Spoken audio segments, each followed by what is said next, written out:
पूर्णपणे उद्ध्वस्त केली। स्वतःच्या संरक्षणासाठी त्यांनी घोडबंदर व ठाण्याचा असे 2 किल्ले बांधले आणि अनेक टेहळणी बुरुज बांधले।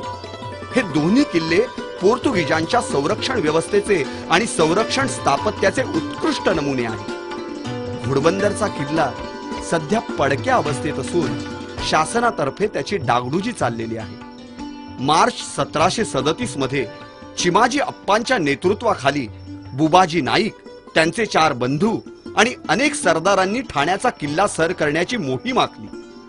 सैनिकी डावपेचानुसार ही मोहीम वैशिष्ट्यपूर्ण आहे।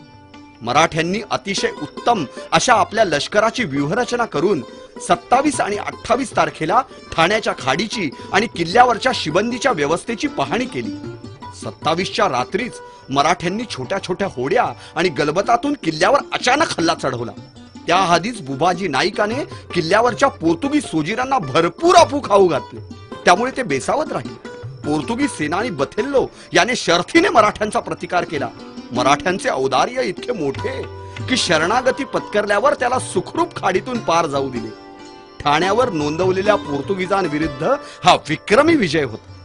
किल्ल्याचे 2 बुरुज सेंट पेद्रो, सेंट जेरिनिमो यांच्यावरून तोफा दागण्यात आल्या आणि बदलापूरला छावणी केलेल्या चिमाजी अप्पांना तोफा डागून किल्ला सर झाल्याची बातमी देण्यात आली। रातोरात चिमाजी अप्पा बदलापूरहून ठाण्याला आले आणि विजयश्रीने त्यांनी किल्ल्यात प्रवेश केला आणि मराठ्यांचा जरीपट्टा डौलात फडकू लागला। दोन्ही बुरुजांची नावं फतेह बुरुज आणि हनुमंत बुरुज अशी ठेवण्यात आली। मराठ्यांनी ठाणे जिंकल्यावर रामजी महादेव बिवलकर यांची सुभेदार म्हणून नेमणूक केली। बुवाजी नाईकाकडे मुलकी व्यवस्था दिली। या दोघांनीही आपापले सुंदर वाडे बांधले। कौपिनेश्वर व इतर अनेक मंदिरांचा जीर्णोद्धार बिवलकरांनी केला। याच काळात हिराकोट बांधण्यात आला।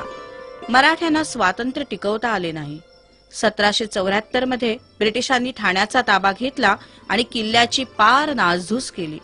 1857च्या सुमारास किल्ल्याचे रूपांतर कारागृहात करण्यात आले।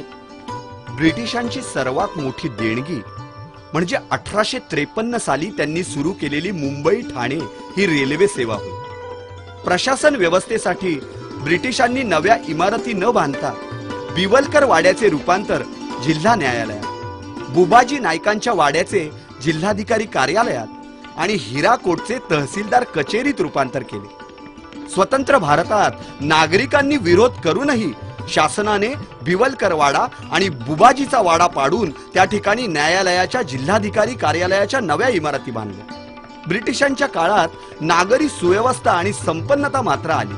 त्यांनी ठाण्याचे जिल्हा केंद्र म्हणून निवड केली, पण ठाण्यामध्ये कुठल्याही प्रकारची लोकोपयोगी वास्तू मात्र त्यांनी बांधली नाही। याच काळात ठाण्याने अनेक ब्रिटिश विरोधी आंदोलने पाहिली।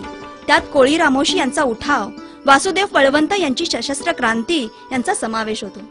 19व्या शतकात टिळक युग अवतरल्यानंतर ब्रिटिश विरोधाला धार आली। जॅक्सन वधाचे क्रांतिकारक कर्वे, देशपांडे, कान्हेरे यांना ठाण्याच्या कारागृहात हौतात्म्य प्राप्त झाले। ठाणे कारागृहाचे भारताच्या स्वातंत्र्य संग्रामात अनन्यसाधारण महत्त्व आहे। किल्ल्यातील स्वातंत्र्य सैनिक व हुतात्म्यांचे स्मारक ठाणेकरांचे भूषण आहे। ठाण्याने स्वातंत्र्य लढ्यातही महत्त्वाची भूमिका बजावली। ठाण्याचे सगळ्यात मोठे वैशिष्ट्य म्हणजे राष्ट्रीय एकात्मतेचा पुरस्कार होय। अनेक शतकांपासून परदेशातील विविध जाती जमातींनी ठाण्यात वसाहती करून त्याला मायभूमीचे स्थान प्राप्त करून दिले। या विविध धर्म जमातींमध्ये अरबस्तान, येमेनहून आलेले मुसलमान, ख्रिस्ती, ज्यू आणि पारशी या जमातींचा समावेश आहे। एतद्देशीय लोकांबरोबर ते एकरूप झाले व अनेक शतके गुण्यागोविंदाने राहू लागले। ठाणे हे सर्व धर्म समभावाचे अति उत्कृष्ट प्रतीक आहे। हिंदूंचे कौपिनेश्वर मंदिर, दत्त मंदिर, घंटाळी देवी मंदिर, पेढ्या मारुती मंदिर अशी अनेक मंदिरे आध्यात्मिक प्रगल्भतेची साक्ष देतात। किंबहुना कौपिनेश्वर मंदिर हा ठाण्यातील आध्यात्मिक परंपरेचा मानबिंदूच ठरावा। शहरामध्ये मुस्लिम बांधवांच्या अनेक मशिदी व दर्गे आहेत। दर्ग्यातून विविध जाती धर्माचे लोक नवस फेडण्यास येताना दिसतात। ख्रिस्ती बांधवांच्या कॅथलिक व प्रोटेस्टंट या दोन्ही पंथांची उत्तम बांधणीची चर्चेस येथे आहे। कॅथलिकांचे saint John the Baptist church ठाण्यातील महत्वाचे ठिकाण आहे.